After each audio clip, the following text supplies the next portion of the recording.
My mother sent that bill to 48 people before I even had my morning coffee. $347,000. That was the number she put on raising me. She labeled it "cost of raising a disappointment," attached it to a group text with my aunts, my uncles, my cousins, my own grandmother, and hit send on Mother's Day morning like it was a gift she was proud of. I stared at my phone in my restaurant's walk-in cooler, my hands still smelling like garlic and thyme, and I felt something inside me go completely still. Have you ever had a moment where the people who were supposed to love you unconditionally showed you, in writing, exactly what they thought you were worth? I had that moment standing in a cooler at 5 in the morning, and I promise you, what I did next was worse than anything she expected. My name is Danielle, and for 11 years I have run a small farm-to-table restaurant outside Asheville, North Carolina. I built it from nothing, waiting tables through culinary school, sleeping in my car more nights than I'd like to admit, saving every dollar until I finally opened my own doors.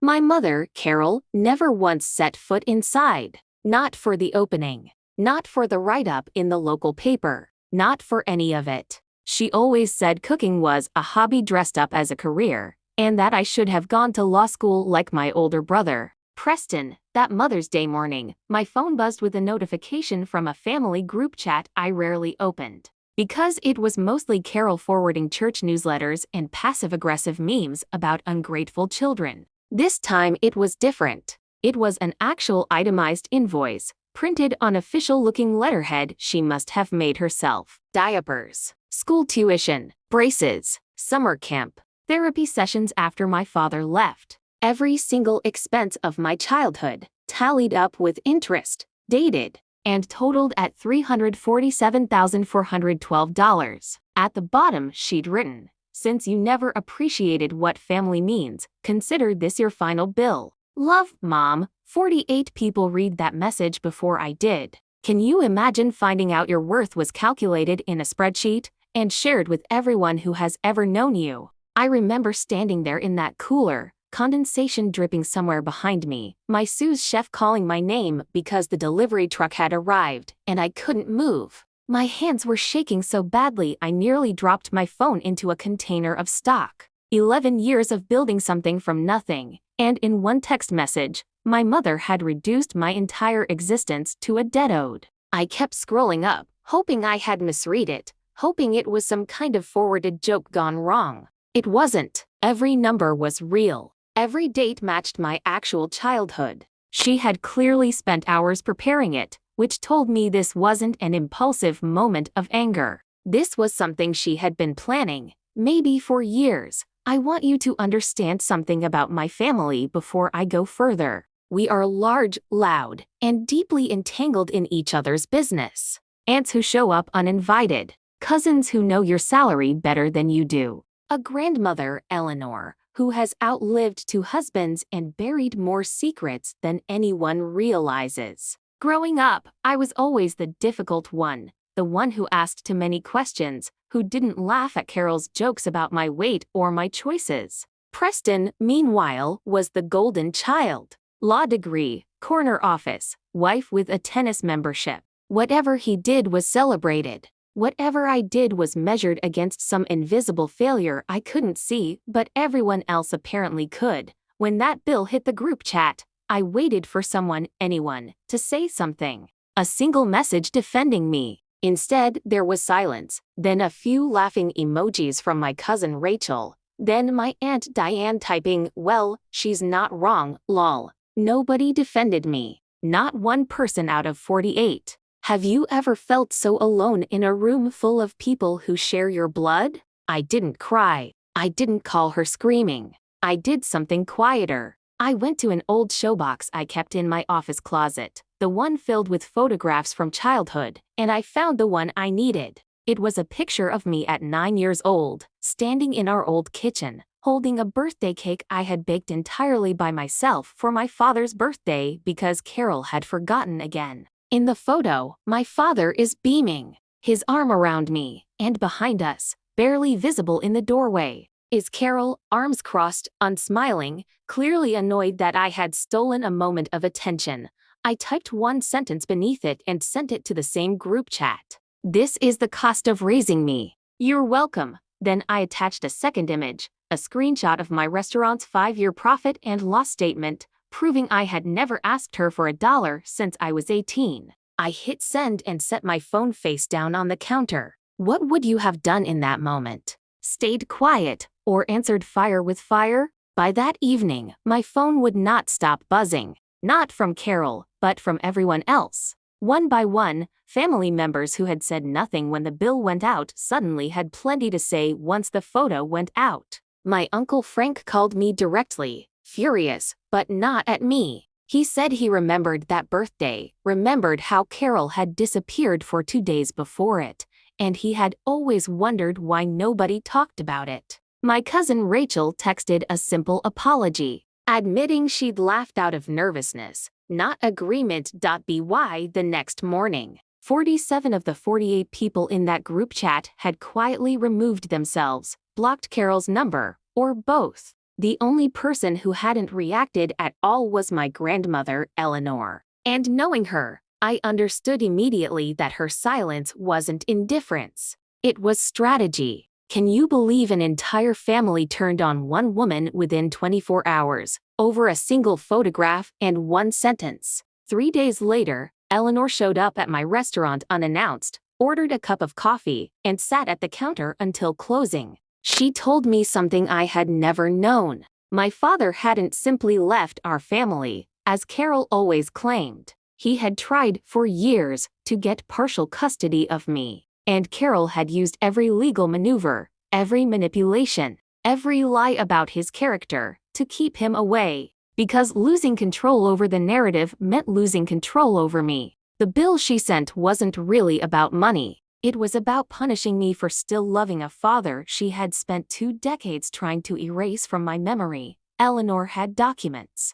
old letters, court records from a custody battle I never knew existed, all showing a version of my childhood completely different from what I'd been told. She said she'd kept them because she always suspected the truth would matter someday. Have you ever discovered that an entire piece of your childhood was rewritten by someone you trusted? Eleanor also told me something that broke my heart in a different way. She said she had tried quietly, over the years, to reach out to my father on my behalf, to at least send him photos of me growing up, birthday cards, report cards, anything. Carol had found out once and threatened to cut Eleanor off from the family entirely if she ever interfered again. Eleanor, worried about losing access to her grandchildren altogether, backed down and carried the guilt of that silence for 20 years. Sitting there at my restaurant counter, an 81-year-old woman finally letting go of a secret she'd been guarding since I was a child, I understood that Carol hadn't just controlled me. She had controlled an entire family's silence through fear.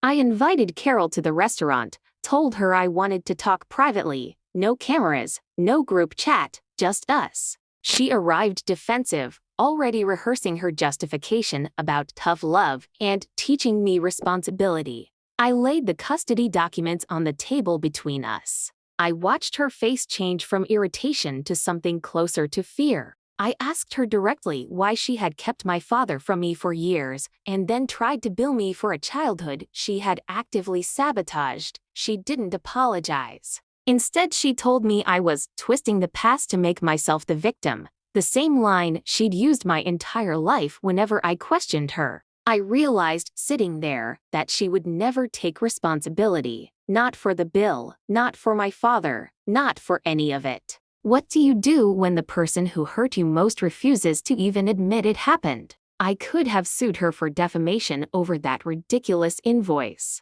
My lawyer friend said I had a real case given how publicly she distributed it. I could have exposed the custody documents to the entire family in one dramatic reveal. Instead, I chose something slower and, I believe, more powerful. I invited my father back into my life, something Carol had blocked for 20 years. I found him through an old friend, wrote him a letter, and 3 weeks later, we had our first real conversation since I was 12 years old. I also did something Carol never expected. I quietly paid off my father's small medical debt from years of working physically demanding jobs alone, without support, and told him it was the interest on everything he'd missed. Then I invited him, publicly, to my restaurant's anniversary dinner, an event Carol always attended. What would you have done? Expose someone publicly, or simply take back what they tried to steal? The night of the dinner, the dining room was full of family, staff, and longtime customers.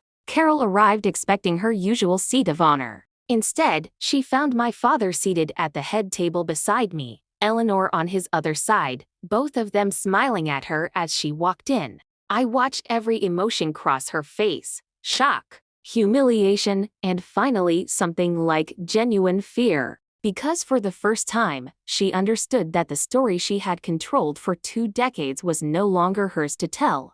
I stood up, thanked my guests for 11 years of support, and said one thing that wasn't planned. I said that the most expensive thing anyone had ever taken from me wasn't money, it was time with my father, and that no invoice could ever put a price on what I had gotten back. Can you imagine watching someone realize, in real time, that their control is finally gone? Word spreads fast in families like mine. Within a month, Eleanor had shared the custody documents with the extended family herself, not out of cruelty, but because she said the lying had gone on long enough. Preston, my golden child brother, finally admitted he had always known some version of the truth and had simply chosen the easier path of staying quiet. He apologized to me privately, something I never expected from him. Carol, meanwhile, stopped attending family gatherings altogether, unable to face a room full of people who now knew what she had done.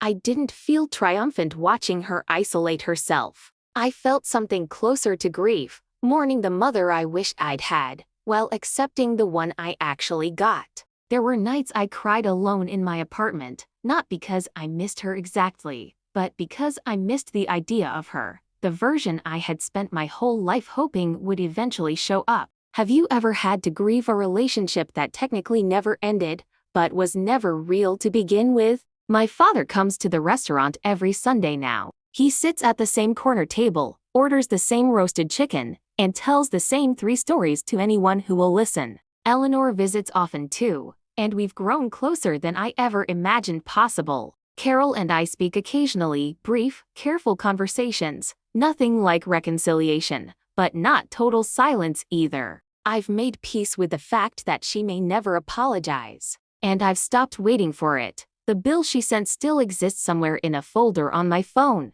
A strange little relic of the worst Mother's Day of my life. But I don't see it as an insult anymore. I see it as the moment I finally stopped trying to earn love from someone who was never going to give it freely, and started building a family from the people who actually showed up. If there's one thing I've learned, it's that the people who truly value you never need to hand you a bill to prove it. Love was never supposed to come with an invoice, a deadline, or a price tag attached to it. And if my own family taught me anything, it's that sometimes the family you choose to keep close matters far more than the one you were born into.